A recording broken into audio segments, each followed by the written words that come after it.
Circles of influence. This is not my idea. I didn't invent this. This is from Stephen Covey, The 7 Habits of Influential People.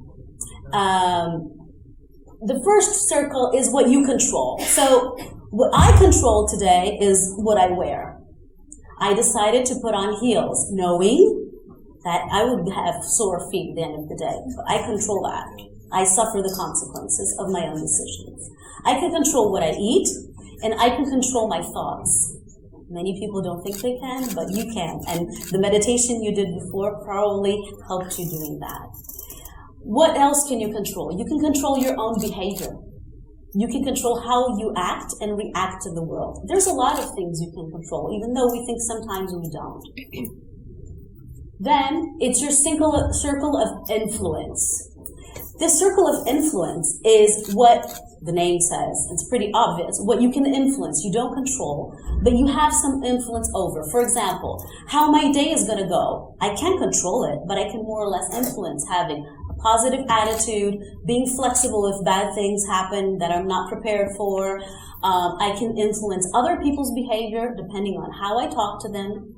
I can influence, well, if you stretch it a little bit, I can even influence the traffic. If I decide to take public transportation, I'm a little bit of an influence in having lesser traffic. You get the idea?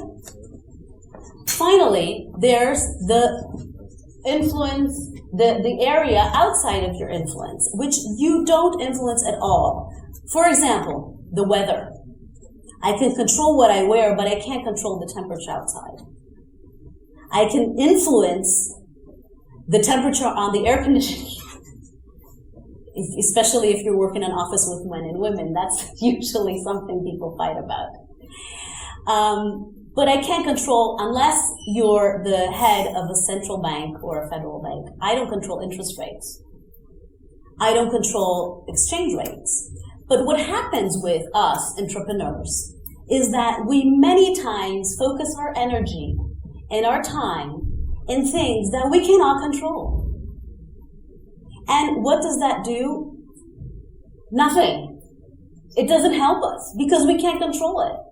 So if we first take stock and understand the things that we do control and the things that we do influence and the things that we do not have any influence or control, you can focus better.